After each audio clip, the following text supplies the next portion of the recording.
Hello friends, jewels কিচেনের আরও একটি নতুন পর্বে সবাইকে স্বাগত। আজকে আমি তোমাদের সঙ্গে শেয়ার করছি অসাধারণ স্বাদের মালাই কেক বানানোর রেসিপি। আমরা সবাই জানি মালাই ও কেক দুটি দু ধরনের খাবার, আর আমি আজকে সেই দুটো জিনিসের যুগলবন্দিতে এই কেকটা বানিয়েছি। আশা করি তোমাদের সবার খুব ভালো লাগবে। এই কেকটা বানানোর জন্য আমি এখানে 500 ml দুধ নিয়েছি, 2 কাপ ময়দা নিয়েছি, 1/4 কাপ সাদা তেল নিয়েছি, চিনি নিয়েছি হাফ কাপ, এটা পরিমাণ মতন যার যেরকম পছন্দ সে সেরকম ইউজ করবে। ইনোর একটা প্যাকেট নিয়েছি, ফ্রুট সল্ট, এটা ছাড়া কিন্তু ব্লু কালারের একটা পাওয়া যায়, সেটাও কিন্তু ইউজ করতে পারো। আর যে baking powder baking soda use করবে সে সেটা করতে পারো। চেরি আর দেখো টুটি ফ্রুটি নিয়েছি, এটা কিন্তু অপশনাল। কাজু বাদাম আর আমন্ড নিয়েছি, এটাও কিন্তু অপশনাল, না চাইলে জাস্ট সিম্পল কেক বানিয়ে ছেড়ে দিতে পারো। আমি এই 4 কাপের মেজারমেন্ট অনুযায়ী 2 কাপ ময়দা নিয়েছি, এরই 1/4 কাপ নিয়েছি তেল, এটারই হাফ কাপ চিনি নিয়েছি। প্রথমে আমরা মালাইটা রেডি করব। একটা কড়াই বসিয়েছি, তাতে আমি এই কাপটা মেপে 4 কাপ পরিমাণ দুধ এতে আমি অ্যাড করে দিচ্ছি। এটা যদি কেউ অনেক বড় কেকটা বানাও তাহলে দুধের পরিমাণটা এখানে মালাইয়ের পরিমাণটা একটু বেশিই লাগবে। 4 কাপ পরিমাণ দুধ আমি দিয়ে দিচ্ছি। এখানে কিন্তু এটা 4 কাপ যখন আমি দিলাম তখন কিন্তু এটাকে ডিক্রিজ করে আমরা 2 কাপে নিয়ে আসবো, সেই কনসিস্টেন্সি পর্যন্ত আমাদেরকে কেকটা এই মালাইটা কিন্তু বানাতে হবে। দুধটা দেওয়ার সঙ্গে সঙ্গে আমি এখানে গুঁড়ো দুধটা অ্যাড করে দিলাম। গুঁড়ো দুধটা আমি অ্যাড করে দিয়েছি। এবার আমি ভালোভাবে এটাকে একটু মিক্স করে নিচ্ছি। গ্যাসের ফ্লেমটা মিডিয়াম টু হাইতেই রাখবে। আর এর মধ্যে আমি অ্যাড করে দেবো চিনি। চিনিটা এখানে আমি যতটুকু রেখেছিলাম তার থেকে আমি হ্যান্ডফুল চিনি দিয়ে দিলাম, ব্যাস, আর দেবো না। মালাইটা কিন্তু একটু ঘন হবে, সেই জন্য যদি কারোর মনে হয় যে আরেকটু দুধ এতে অ্যাড করতে হবে তাহলে আরেকটু দুধ অ্যাড করতে পারো, তাতে কোনো অসুবিধা নেই। এখন মালাইটাকে একটু ফুটতে দিতে হবে, এটা ঘন হয়ে 2 কাপ পরিমাণে আসলে মালাইটা কিন্তু রেডি হবে। দেখো ভালোভাবে মিক্স করে দিচ্ছি। এই সময় আমি কেকের ব্যাটারটা রেডি করব। ব্যাটার বানানোর ফার্স্ট স্টেজে আমি এখানে তেলটা অ্যাড করে দিচ্ছি। এরপরে এখানে চিনিটা দিয়ে দিচ্ছি। দেখো কেউ কিন্তু চাইলে পাউডার সুগার করেও দিতে পারো, আমি এখানে যেহেতু চিনিটা গুঁড়ো করিনি সেজন্য আমি চিনিটা এইভাবেই দিয়ে দিলাম। এইবার এটাকে ভালোভাবে মিক্স করে নেব। আর এটা ব্যাটারটা কিন্তু মালাইটা রেডি হওয়ার পরেই আমি বানাতে পারতাম, আমি জাস্ট তেল আর চিনিটা একসঙ্গে অ্যাড করে রাখলাম, কারণ তাতে কি হবে চিনিটা কিন্তু গলে যাওয়ার সময়টুকু পাবে, সেজন্য তেলের মতো চিনিটা আমি আগে থেকে দিয়ে রাখলাম। পরে আমি ময়দাটা অ্যাড করব, যেটা দিয়ে মেনলি আমরা কেকটা বানাবো। এটা একটু 5 মিনিট মতন গলে যাক, ততক্ষণে মালাইটাও আমরা একবার চেক করে নেব। মালাইটা কিন্তু হাই ফ্লেমে রেখেই আমি ফোটাচ্ছি, এবার একটু মিডিয়ামে করে দিচ্ছি যাতে উতলে পড়ে না যায়, সেদিকেও তো খেয়াল রাখতে হবে। এইবারে দেখো স্টিমের জন্য ক্যামেরাটা একটু অস্পষ্ট হয়ে যাচ্ছে হয়তো। এইবারে আমি এখানে একটু কেশর অ্যাড করছি, এটা কিন্তু অপশনাল, আমার কাছে ছিল বাড়িতে সেজন্য আমি জাস্ট কেশরটা একটু অ্যাড করলাম। তোমাদের কাছে না থাকলে দিতে নাও পারো, এটা কোনো জরুরি কিছু না। এখানে কেউ চাইলে এলাচ গুঁড়ো অ্যাড করতে পারো, আমি দেখালাম না কারণ এটা যার যার নিজের টেস্টের ওপর পুরোটাই। অনেকটা কিন্তু মালাইটা ঘন হয়েছে, দুধের কালারটা কিন্তু একটু চেঞ্জ হয়ে গেল কেশর দেওয়াতে। ভালোভাবে মিক্স করে নিচ্ছি। আর একটু কিন্তু ঘন হতে হবে, কারণ দুধটা আর একটু ঘন হয়ে মানে 2 কাপের পরিমাণে আসলে সেটা বুঝে নিজেকে নামিয়ে দিতে হবে। ভালোভাবে মিক্স করতে হবে, কারণ একদম কিন্তু হাই ফ্লেমে করে কেউ ছেড়ে দেবে না, তাদের তলার দিকটা কিন্তু একটু ধরে যেতে পারে আর তাতে একটা বাজে গন্ধ আসতে পারে, সেই জন্য একটু নাড়াচাড়া করে যেতে হবে।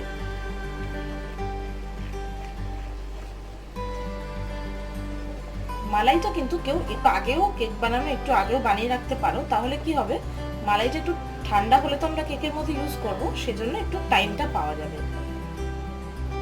ওই জন্য কেকের ব্যাটারটা আমি অলরেডি মানে ঠিক করে ব্যাটারটা আমি বানালাম না, কারণ মালাইটা আমার বানিয়ে আগে নিতে হবে, তারপর ঠান্ডা করতে হবে, তবে কি আমি কেকটা বানাতে পারবো।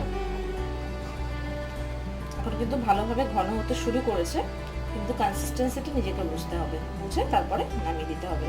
আরো 2-3 মিনিট এটা জালে বসানো থাক, টাইম লাগবে আর 2-3 মিনিট। দেখো মালাইটা কিন্তু অনেকটা ঘন হয়ে এসেছে, এটা আমি এবার নামিয়ে দিচ্ছি।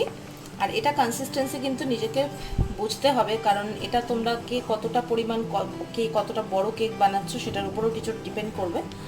আর এটা নিজেকে একটু তাই জন্য বুঝে নিতে হবে। এটা এখন আমি নামিয়ে নিয়ে ঠান্ডা করে নেব। ঠান্ডা করে আমি কেক বানানোর প্রসিডিওরে যাব। দেখো মালাইটা মোটামুটি ঠান্ডা হয়ে গেছে, এখন এটাকে আমি সরিয়ে নিচ্ছি। আর আমি যে তেলের মধ্যে চিনিটা দিয়ে রেখেছি ওটা কিন্তু অনেকটাই গলে গেছে, খুব সামান্য একটু গলে যাওয়া বাকি আছে। এই সময় আমি কি করব, এই সময় আমি ময়দাটা আগে চেলে নিচ্ছি। চেলে নেওয়ার জন্য আমি একটা ছাঁকনি দিয়েছি, ছাঁকনিটা দিয়ে ময়দাটা আগে আমি ঢেলে দিলাম। সেটা কিন্তু 2 কাপ ময়দা নেওয়া আছে, এটাকে আমি ভালোভাবে চেলে নিয়ে নেব। দেখো ময়দাটা আমি চেলে নিয়েছি, এবার আমি এটাকে একটা হ্যান্ড বিটারের সাহায্যে ভালোভাবে মিক্স করে নিচ্ছি। প্রথমে কিন্তু একটু লাম্প মতন হয়ে যাবে, সেটা কোনো অসুবিধা নেই, সেটা পরে আবার যখন আমি দুধ দিয়ে মিক্স করব তখন কিন্তু জিনিসটা ঠিক হয়ে যাবে।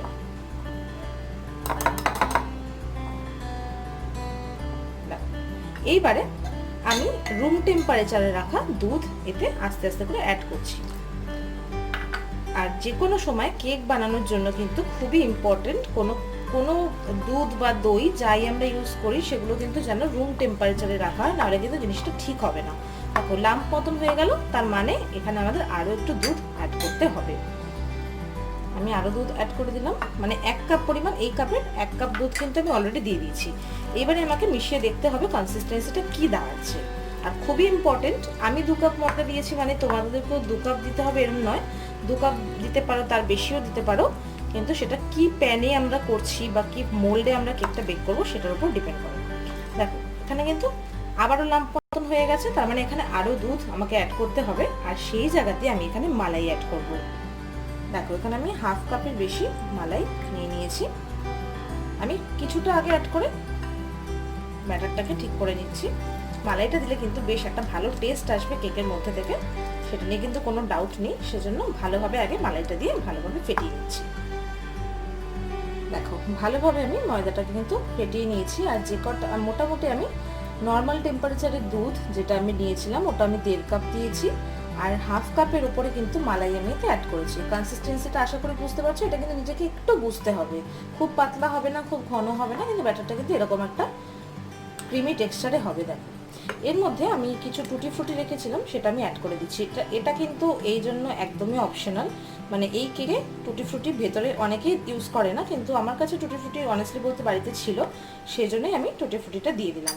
এখন টুটি ফ্রুটিটা আমি ভালোভাবে একটু মিক্স করে দিচ্ছি। এটা কিন্তু জাস্ট ভেতরের জন্য, মানে উপরে কোনো ডেকোরেশনের জন্য আমি টুটি ফ্রুটিটা দিলাম না, জাস্ট ভেতরে অল্প কয়েকটা টুটি ফ্রুটি আমি দিয়ে দিয়েছি। এরপরে আগে আমি আমি ইনোটা মেশাবার আগে বা বেকিং পাউডার, বেকিং সোডা অনেকে ময়দার সঙ্গে মিশিয়ে নাও, আমি এটা বেক করতে দেওয়ার আগে বেকিংয়ের জিনিসটা আমি রেডি করে নিচ্ছি। আমি যেহেতু কেকটা গ্যাসে বেক করব সেজন্য আমি একটা স্ট্যান্ড একটা কড়াইয়ের মধ্যে রেখে দিয়েছি। এটাকে এখন আমি ঢাকা দিয়ে মোটামুটি মিডিয়াম ফ্লেমে 10 মিনিটের জন্য প্রিহিট হতে দেবো। প্রিহিট হলে কেকটা আমরা বানানো শুরু করব। আমি ঢাকা দিয়ে দিচ্ছি। দেখো এই কেক টিনটাতে আমি বেক করব, সেজন্য আমি একটা কাগজ কিন্তু কেটে নিয়েছি কেক টিনের তলার পরিমাপ করে। এখানে কেউ বাটার পেপার থাকলে ইউজ করতে পারো, আমি বাড়িতে বাটার পেপার সবসময় তো থাকে না। এখন আমি কিছুটা অয়েল এখানে ব্রাশ করে নিচ্ছি। প্রথমে নিচের দিকটা একটু ব্রাশ করে নিচ্ছি, দিয়ে এই কাগজটা আমি দিয়ে দিচ্ছি। সাইড দিয়ে তেলও ব্রাশ করে দেবে যাতে কোনোভাবে সাইডে স্টিক না করে। ভালোভাবে ব্রাশ করে দিচ্ছি আমি সাইডটাও, দেখো এইভাবে। আর এই ওপর দিকটা এরকম হালকা একটু ব্রাশটা বুলিয়ে দিচ্ছি। এখানে কেউ চাইলে যদি বাটার পেপার বা নর্মাল কাগজের নিচে না দিতে চাও, তাহলে অবশ্যই কিন্তু তেলটা নিয়ে যখন তেলটা ব্রাশ করবে তারপরে একটু শুকনো ময়দা একটু ছড়িয়ে এইভাবে ঘুরিয়ে নেবে, তাহলে কিন্তু স্টিক করবে না। আমি তো কাগজটা দিলাম, সেজন্য এখানে আর কিছু দেওয়ার প্রয়োজন নেই। আমি তেলটা ব্রাশ করে নিয়েছি, ভালোভাবে তেলটা কিন্তু ব্রাশ করতে হবে। দেখো ভালোভাবে ব্রাশ করে নিয়েছি, বুঝতে পারছো। এখন একদম কেক টিনটা রেডি। এখন আমি অপেক্ষা করছি কড়াইটা পুরো হিট হয়ে যাওয়ার জন্য। হিট হয়ে গেলেই আমি ব্যাটারটার মধ্যে দিয়ে দেবো। দেখো কড়াইটা মোটামুটি গরম হতে শুরু হয়েছে বা গরম হয়ে এসছে। এখন এই ব্যাটারটাও কিন্তু রেডি আছে। এই সময় আমি যে ইনোটা রেখেছিলাম সেটা আমি পুরোটাই এর মধ্যে দিয়ে দিচ্ছি। এখানে কেউ যে baking soda, baking powder use করতে পারো সে কিন্তু ইউজ করে নেবে, আমিও ইউজ করি। কিন্তু আমি একদম সহজে দেখাচ্ছি যে কারোর কাছে যদি কিছু উপকরণ না থাকে বা কেউ একদম নতুন হও, তাদের জন্য একটু প্রবলেম হয়ে যায় সত্যি বলতে, তাই জন্য আমি এটা দেখাচ্ছি। দেখো এটাকে ইনোটাকে একটু ভালোভাবে চারিদিকে ঘুরিয়ে মিশিয়ে দিচ্ছি। আর ইনো দেওয়ার সঙ্গে সঙ্গে কিন্তু ব্যাটারটা একটু ফুলে যাবে, তাতে কারণ এটা কিন্তু একটু রিয়াকশন করে। আর খুব যদি কারোর মনে হয় তাহলে আমি এখানে একটু একটা কাজ করছি, একটুখানি দুধ এখানে অ্যাড করে দিচ্ছি। ব্যাটারের কনসিস্টেন্সি একদম ঠিকই ছিল, কিন্তু ইনোটা যেহেতু দিলাম দুধটা একটু দিয়ে দিলাম। দেখো এইভাবে ভালোভাবে একটু ফেটিয়ে নেব, কিন্তু বেশি ফেটানো যাবে না। আর ইনোটা মেশানোর সঙ্গে সঙ্গে কিন্তু আমাদের বেক করতে বসাতে হবে, মানে এগুলো ইনো বা বেকিং সোডা বেকিং পাউডার দেওয়ার পরে বেশিক্ষণ রাখলে কিন্তু আমাদের কি হয়, জিনিসটা একদম বেকিংয়ের যে বা একটু যে রিয়াকশন ফর্মুলা সেটা কিন্তু নষ্ট হয়ে যায়। দেখো ব্যাটারটা একটু ফুলে গেছে না, একটু কিন্তু ফুলে গেছে। এইবারে ব্যাটারটা একদম রেডি হয়ে আছে, আমি কেক টিনটার মধ্যে ব্যাটারটাকে ট্রান্সফার করে দিচ্ছি। এইভাবে ট্রান্সফার করে দিলাম।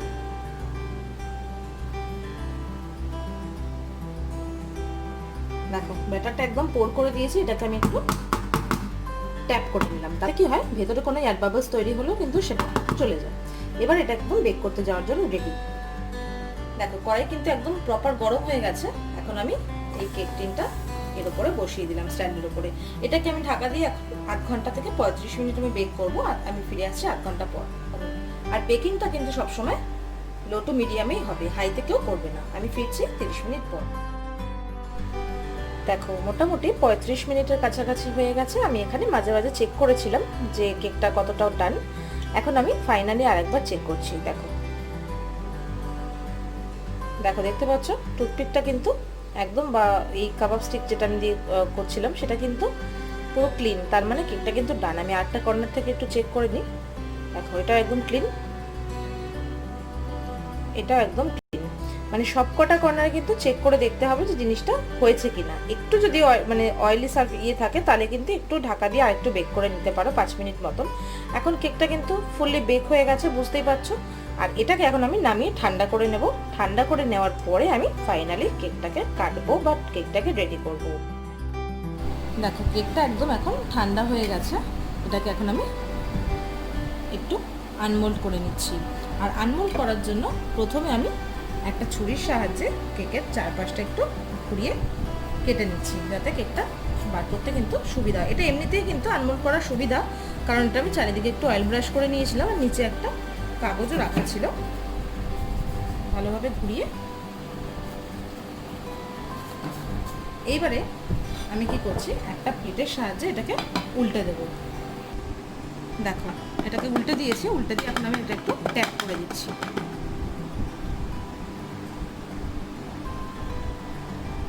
দেখো কেকটা কিন্তু একদম বেরিয়ে গেছে। আর এটাকে আমি হাতের সাহায্যে আবার উল্টে দেবো, তার আগে কাগজটা একটু তুলে দিচ্ছি বা রিমুভ করে দিচ্ছি এটাকে। আর কেকটা এতটাই সফট হয়েছে সেটা আমি ধরে বুঝতে পারছি, তোমরা নিজেরা বানিয়ে দেখো অবশ্যই। এটা এত সুন্দর একটা সফট হয়েছে না কেকটা, কি বলবো।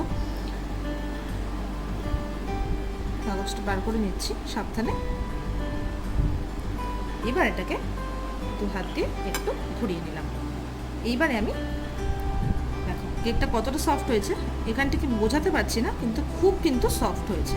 দেখো এইবারে একটা কাঁটা চামচের সাহায্যে আমি কেকের মধ্যখান থেকে বা চারিপাশ থেকে একটু প্রিক করে নিচ্ছি।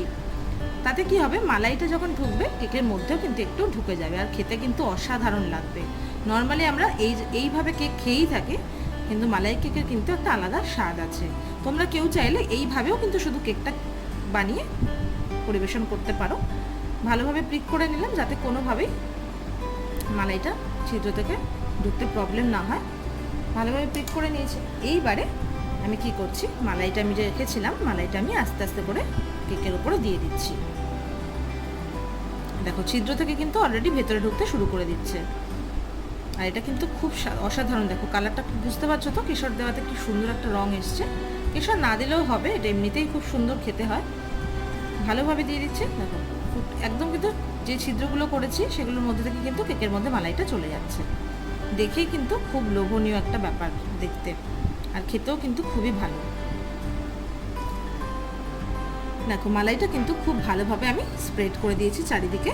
আর এটা কিন্তু এখন কিছুটা কিন্তু ফুটো দিয়ে একদম ভেতরে ঢুকে যাচ্ছে। এইবারে এটাকে আমি ডেকোরেশন করব।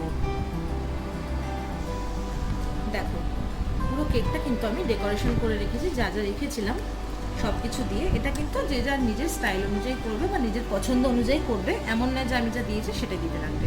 তো এটা আমি এবার কেটে পরিবেশন করব। আশা করি তোমাদের এই রেসিপি ভালো লেগেছে, আর ভালো লাগলে অবশ্যই আমার চ্যানেলটাকে সাবস্ক্রাইব করবার অনুরোধ রইল। আর এই কেকটা কিন্তু আমি আমার এক বন্ধু মিমিকে ডেডিকেট করলাম। সবাই আশা করি ভালো লেগেছে। অন্য কোনো দিন আবার ফিরছি অন্য কোনো নতুন রান্নার সঙ্গে। ততক্ষণ সবাই ভালো থেকো, সুস্থ থেকো, আর দেখতে থাকো আমার চ্যানেলের রান্নাগুলো। Thank you.